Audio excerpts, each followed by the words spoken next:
Thank you for joining. Although it's the last session of the day, I really appreciate that so many of you joined today.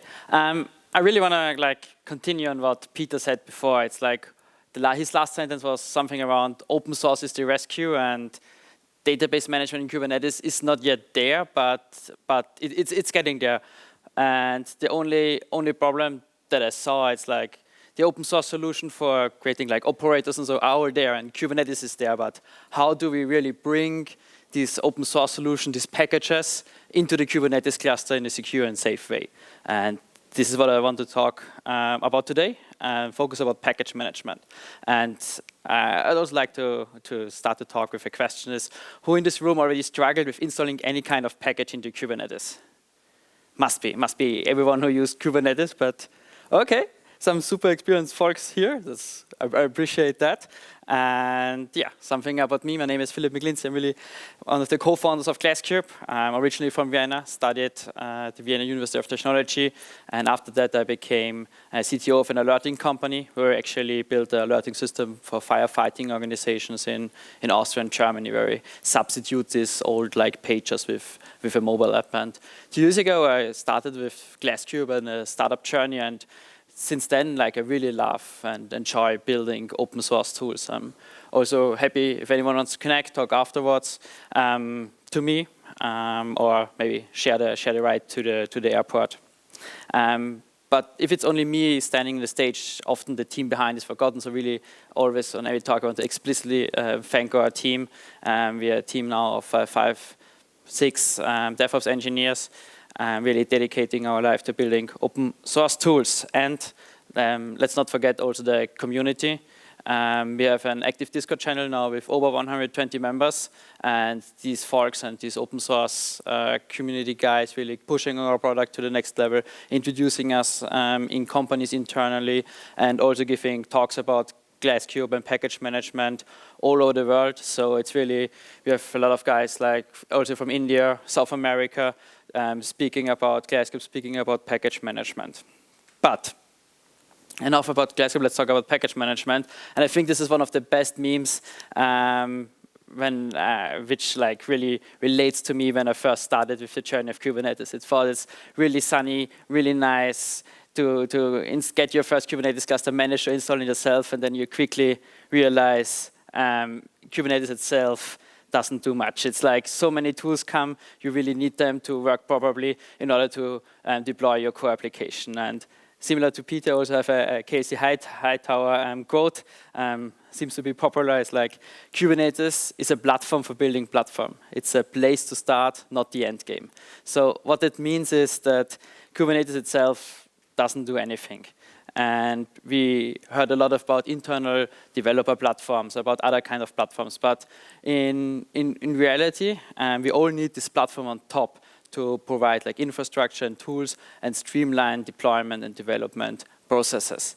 And if we talk about these kind of packages, we also saw the CNCF landscape. So Kubernetes is growing strong. There are a lot of new packages, not a lot of new applications that really want to improve the functionality and the inner workings of your core application. So we have a lot of stuff in security, in networking, in databases, and observability. And this leads ourselves to what I always want to call a DevOps sandwich. So Kubernetes is at the bottom, which is done by major cloud providers or by smaller cloud providers like NETWAYS or hyperscalers. And then on the top, there's your core application. This is what all the developers work on. They dedicate their job basically on building the core application. But in the middle, between the two breads, there's these kind of packages nobody really cares about. It's the DevOps guys, it's the platform guys. They need to make sure these are up to date, these are in a working version, and they kind of, nobody really takes care of them. And this is what we call a package. And we're going to look at how can we bring these kind of packages into the Kubernetes cluster. Because for your core application, we also heard it a lot. There's CI/CD pipelines, they get bundled, they get deployed. But what's about the stuff in between? And various tools emerged in this kind of space. Like right from the beginning, Kubernetes is like 10 years old, manifests were there. Then Kustomize came on, which is now incorporated into kube control. And 9 years ago, actually, Helm as a hackathon project started and is now also really, really popular. And then also some new toolings which challenge some of the other approaches, like Timoni from Stefan Prodan, using Q and type-safe, he called it modules, and also Glasskube, which we're going to look into later. Have some innovative approaches. But let's quickly recap what Kustomize does. Kustomize obviously is a tool for patching base resources. So you have your standard deployment, for example, and if you want to deploy to multiple stages, multiple environments, you can overlay different patches, so you can modify deployments or other resources without like copy-pasting everything, but just overriding stuff you really want to have in a different variant in a different Kubernetes cluster. And there are still some packages out there who kind of recommend using Kustomize as an installation method, and I want to highlight Crunchy Data's Postgres operator really like recommends in their install guide using Kustomize. So they propose a workflow where you first need to fork their repository on GitHub, then you need to configure or write your own customized patches, and then you need to apply this then the final customized rendered output into your Kubernetes cluster.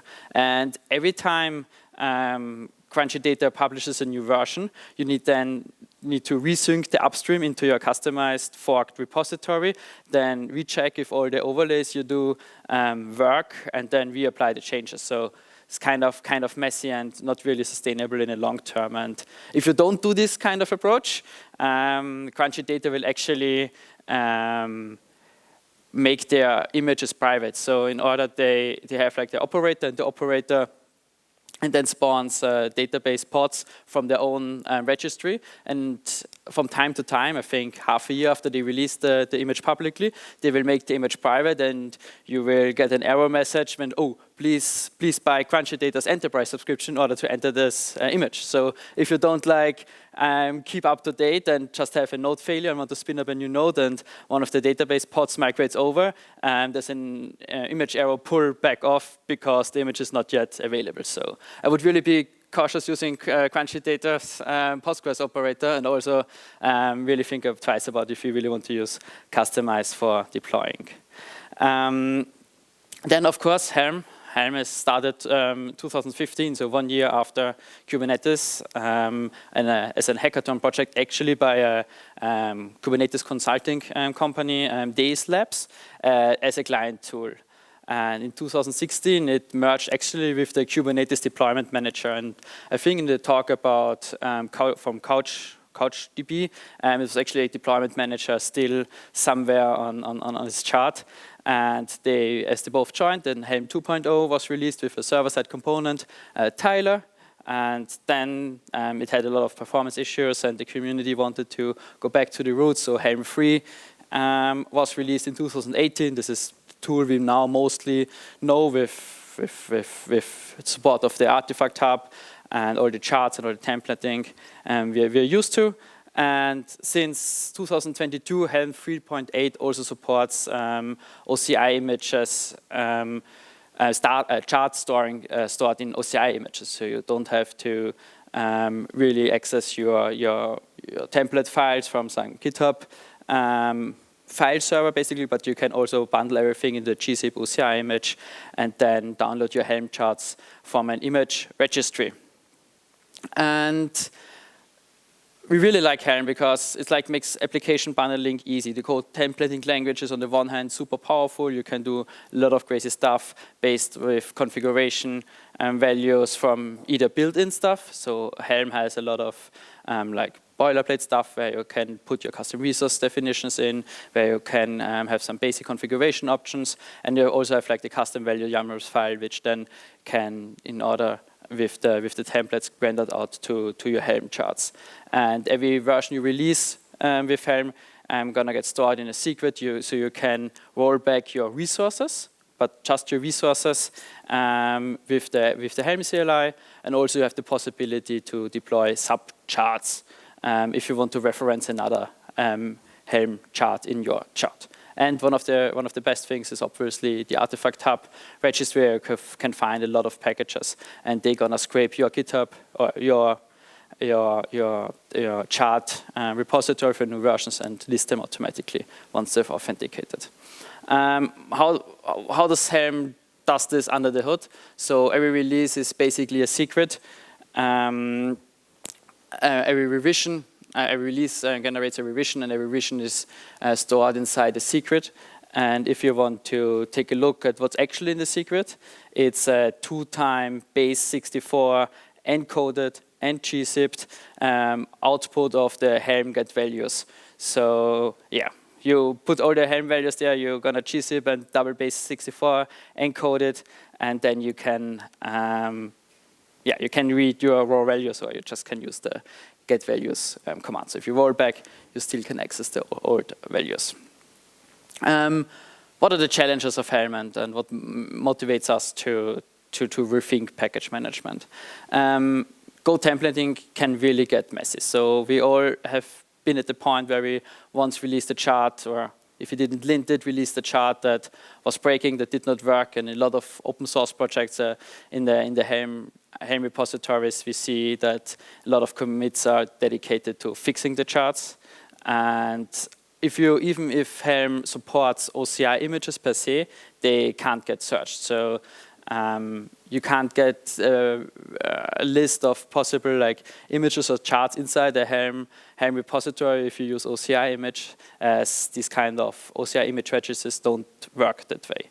And obviously, one of the, I think, quick fixes or takeaways is custom resource definitions per se don't get updated if you put them in the custom resource definition folder, if you perform Helm update or upgrade, and they don't want to fix it. And one of the workarounds is if you're an Helm chart author, you should put your custom resource definition either inside the template folder, or you can use tools like the Flux Helm controller that will also perform custom resource definition upgrades. This is also one of the reasons Kubernetes stack makes every time a new major version update if they change the custom resource definitions, or I think Cert Manager migrated in the last release to putting their custom resource definitions inside the template folder, because they always had the problem if custom resource definitions were not up to date. And obviously also there's no easy way of Helm update. Also, as Peter said, Helm is a really great tool to focus on the day 1 operation, put all your manifests together, deploy them, but day 2 operations is really something Helm is not the perfect tool for. Another thing I really want to point out is that umbrella charts.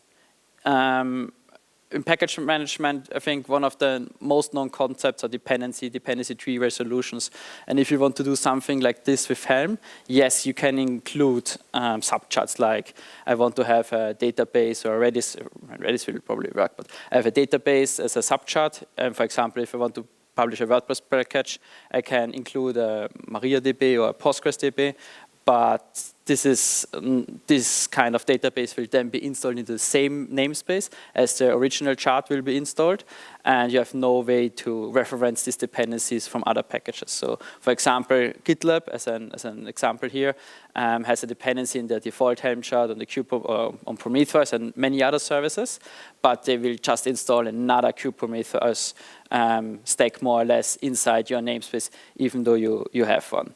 And there's no way that the GitLab Helm chart can say, okay, I already know there's a Prometheus running in the cluster. I don't need to redeploy myself. You need to manually enable or disable it and link it, because there's no way of dependencies from these kind of subcharts. And this is also, I think, the reason why GitLab says, don't use our Helm chart for production. It's not the best way to set up your production deployment. And talking about dependencies, also like Captain, one of the CNCF, I think, sandbox projects, had always the problem that it uses webhooks in order to communicate with the Kubernetes API. And in order to get this kind of webhooks to work, they need to incorporate SSL. And they need to, if they need to incorporate SSL, they want to create certificates. So they always had the problem, if they include Cert Manager in their captain chart, the installation will fail most of the time because Helm cannot deploy the Cert Manager custom resource definitions. And if they don't include it, the captain installation will break for the other half of the users because Cert Manager is not available. So they ended up forking Cert Manager and now provide their own captain Cert Manager inside the Helm chart in order to have certificates working, which is obviously not the right way to do it. So this is where Glasskube comes in. We worked for the last 2 years on cloud-native applications, and we had the recurring pain of people really want to improve this experience of installing packages on Kubernetes. And at the beginning, we really want to be the next generation of package manager for Kubernetes, but also don't reinvent the wheel. So at the moment, we really focus on the architecture components, on dependencies, and under the hood. I can show you how the packages look from the inside, still use manifest Helm charts, or in future OCI images. But all the ecosystem and APIs should be designed in a way we can introduce our own package format in the future, which is hopefully also type safe and has a nice developer experience in creating packages. But what we already do now is we have a central package repository, which is kind of related to the homebrew.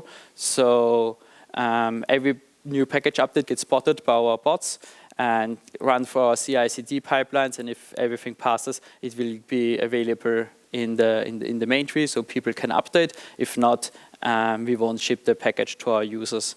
And also we support dependencies, and we are currently working on the Renovate integration. So Renovate will also automatically detect our package custom resources and bump the version, which I think 2 pull requests already merged, so our version scheme is already in Renovate, and our manager, but I think the data source is still missing.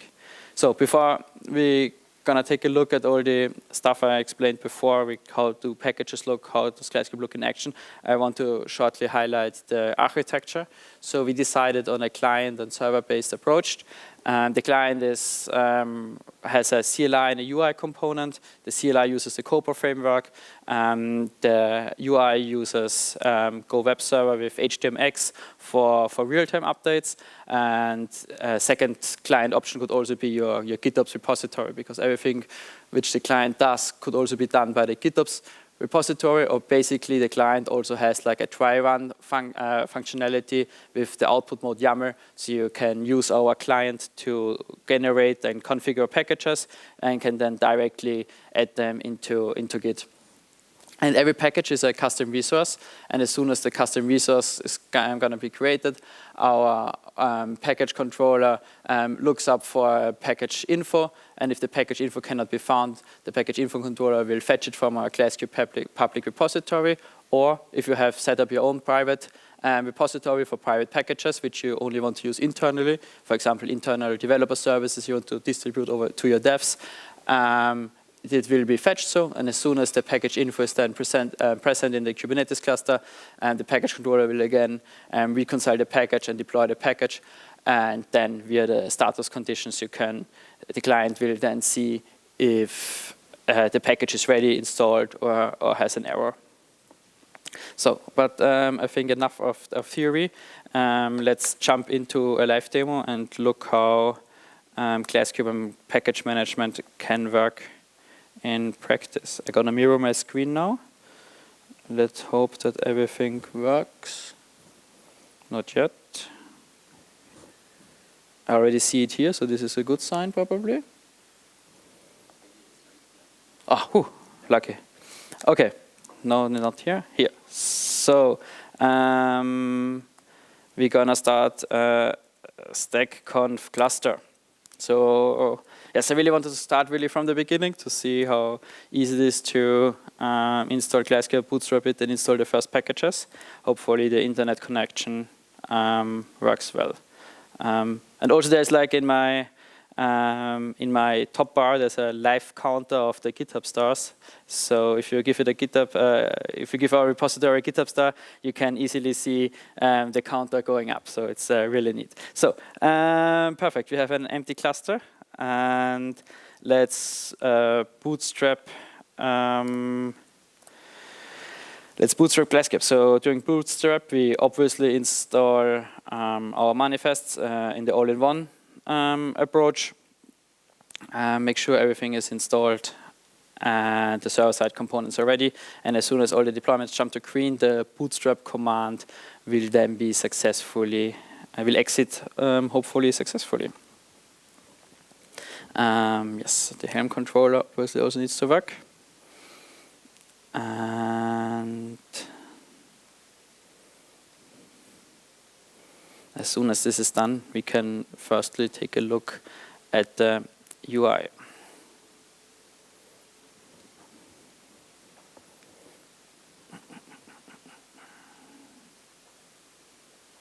Yeah, it will take a couple of more seconds, but then it will work.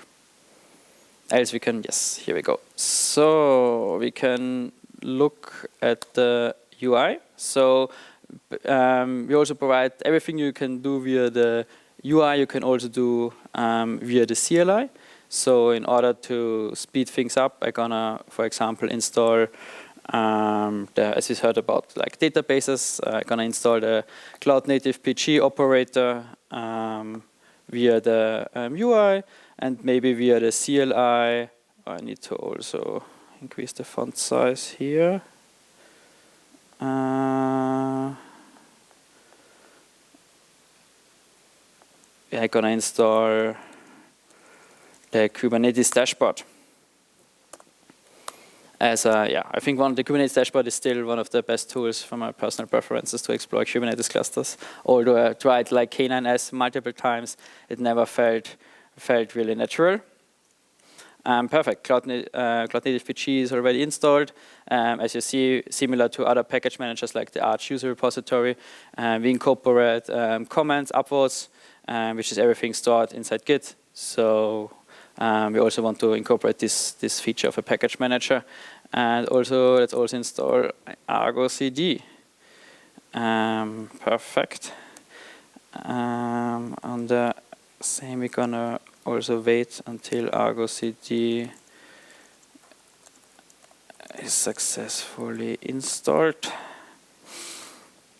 Perfect, the Kubernetes dashboard is already installed, and if we take a look at the Kubernetes dashboard, we also try to give the user meaningful defaults, so he can create a token, because we also deploy a cluster user and a cluster role in order to access the resources. So we can just create a token and then open the Kubernetes dashboard, hopefully, skip the SSL stuff, and log into the Kubernetes dashboard and explore further workloads. So we really try to lower the entry barrier, especially for new people working with Kubernetes who just want to get their first packages working ready and using them out of the box. And another thing which we incorporate as an example, like configuration values. If you want to install like a HGPT operator, it has a requirement that an open API key gets provided in order for it to work. So you can, as a package author, say, okay, this open API key is mandatory, so we won't be able to install a package without providing it. You can also always reference from another package, config map or secret, or if you want to install the HGPT HTTP operator via the CLI, it will also ask you the same questionnaire. Where do you want to use the OpenAPI key from? So on the, try again, no, operation cancelled, perfect. We see Argo CD is already ready. So we're gonna go and then create the initial Argo CD admin password. We're gonna open Argo CD. Yes, here we are. I'm gonna install the next package via the GitOps approach. So as every package is just a custom resource. I have some example Argo CD packages published on my GitHub repository, and we're going to install Captain, which I talked before, and we're going to see that it will fetch also the cert manager dependency. So in order to do that, we're going to do an Argo app create. This looks better. Create an Argo app for Captain, and we're going to hopefully see in real time, yes, that the Captain Argo app will be created, and we can sync it. And we then see that before installing Captain, we first need to install Cert Manager, and Cert Manager will then be installed in the correct Cert Manager namespace. And as soon as Cert Manager, we're going to see hopefully in real time, yes, Cert Manager is being installed, and as soon as Cert Manager is ready, then Captain will be ready as well. In the real time, while this is working, Captain is like really a huge package.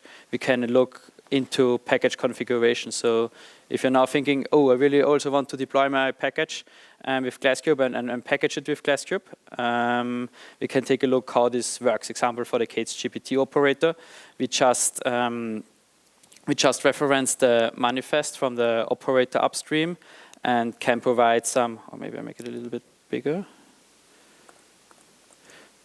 Smaller again. So yeah, we can just provide some kind of value definitions, and we say, okay, the user is required to add an open AI key, which is required, has a min length and following pattern. So all the users of your package have a clear hint how to configure your package, and not some kind of value YAMLs file which they need to reverse engineer based on the charts template. And yeah, also like, for example, the language can be a drop-down. It's not the drop-down in this case, but you can also configure like drop-down values. For example, we can look at another package, like the QuickWit package. It's actually a community contribution from the guys at QuickWit. They reference their Helm chart, and they have some certain configuration values where they have where you can have a drop-down for the S3 flavor of your object storage, where QuickWit, which is like an object storage based alternative to Prometheus or metrics and logs, and yeah, I can reference the secret keys and so on and so on. So with the end goal to make it easier for the user to install these kind of packages. Yeah, it will look like this. We have this kind of meaningful configuration with default values. So let's look at the Captain stuff and see if Cert Manager gets installed, or if it, yes, Cert Manager is already there and Captain is getting installed. This will take some more time, so I don't know how much time we still have. 3 minutes, okay. We can wait it up, but I think we can also answer the first questions in the meantime and see until this gets ready. All right, thank you very much, first of all. And then, yeah. First question. Talk is on? Yeah, pass. Okay. How do you enforce role-based access control with this? Because as far as I understood, you just apply the package CR and the deployment. The controller is responsible for the deployment. How do you enforce airbag for developers then? Like if you have one team that isn't allowed to, I don't know, create service accounts or something. Yeah, this is a good point. There's nothing like RBRC currently in Glasskube anywhere. If you install Glasskube has no cluster admin rights, but it has a lot of rights in order to do a lot of things. In current, we're not yet production ready, so really please don't use it in production, but we see a lot of usages for like internal or private developer clusters where companies publish their Intel services charts and some packages their developers need on their local machines or the dedicated personalized cluster or vClusters, and their role-based access control is no big point, but it's still something to be done for the future. But it's a good point. More questions? If not, is it ready? Yeah, yes, Captain is ready. Nice. Yeah. Thank you very much for your talk. Thank you.